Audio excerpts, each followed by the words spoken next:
Hi అండి అందరికీ, నేను మీ స్వప్న. ఈరోజు ఈజీగా ఎగ్ కర్రీ ఎలా చేయాలో చూపిస్తున్నాను ఫ్రెండ్స్.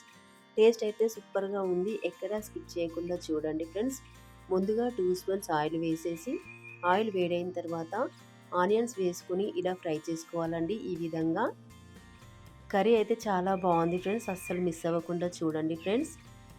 ఆనియన్స్ తొందరగా ఉడకడానికి కొంచెం సాల్ట్ వేసి ఇలా కలిపి మూత పెట్టి ఉడికించుకోండి. చాలా ఈజీగా త్వరగా ఉడుకుతాయి, టైం వేస్ట్ కాకుండా. ఇలా మూత తీసి మరొకసారి ఇలా కలుపుకోవాలండి. ఈ విధంగా ఇలా ఆనియన్స్ మొత్తం ఫ్రై అయిన తర్వాత 1/2 స్పూన్ పసుపు వేసి కలుపుకోవాలి. ఈ విధంగా ఇలా పసుపు వేసి కలిపిన తర్వాత అల్లం వెల్లుల్లి పేస్ట్ వేసుకోవాలండి. ఇలా వేసి ఇలా ఫ్రై చేసుకోండి.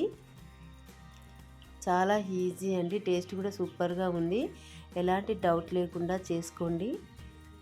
ఇప్పుడు 2 స్పూన్స్ కారం, రుచికి సరిపడా సాల్ట్ వేసి కలుపుకోవాలండి. చాలా ఈజీ ప్రాసెస్ అండి, టేస్ట్ కూడా సూపర్గా ఉంటుంది. ఒక్కసారి ట్రై చేయండి ఫ్రెండ్స్. ఇప్పుడు ఆనియన్ నుంచి ఆయిల్ పైకి వచ్చిన తర్వాత ఇప్పుడు వాటర్ పోసుకోవాలండి. ఇలా వాటర్ పోసి మరిగించుకోవాలి. చాలా ఈజీగా టేస్టీగా ఉంటుంది. ఇలా మొత్తం కలిపేసి మరిగించుకోవాలండి.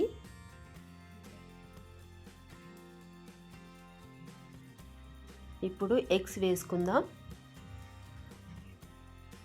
ఇలా ఎగ్స్ వేసుకోవాలండి.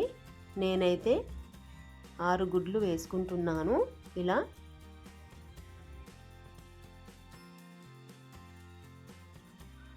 ఇప్పుడు కలపకుండా మూత పెట్టి ఉడికించుకుందామండి 2 నిమిషాల పాటు.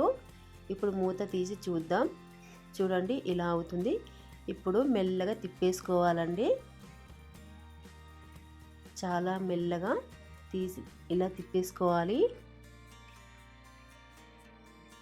టేస్ట్ అయితే సూపర్గా ఉంది ఫ్రెండ్స్. చాలా అంటే చాలా బాగుంది.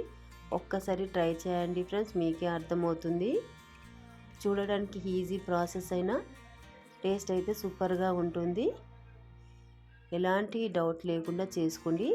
చివరిగా ధనియాల పౌడర్ వేసుకోండి. ఇలా ధనియాల పౌడర్ వేసి ఇలా కలుపుకోవాలి. ఇలా ఫ్రెండ్స్, ఈ వీడియో ఫస్ట్ టైం చూస్తున్నారా? అయితే ఒక లైక్ చేయండి, సబ్స్క్రైబ్ చేసుకోండి. చివరిగా కొత్తిమీర వేసుకుందాం. చాలా అంటే చాలా బాగుంది ఫ్రెండ్స్. చపాతీలోకి, రైస్లోకి చాలా బాగుంది ఈ ఎగ్ కర్రీ అయితే. ఇలా మెల్లగా కలుపుకోండి. ఇలా మెల్లగా ఇలా కలిపేసుకోండి. టేస్ట్ అయితే సూపర్గా ఉంది ఫ్రెండ్స్. ఎగ్ కర్రీ చూడండి, రెడీ అయింది ఎగ్ కర్రీ.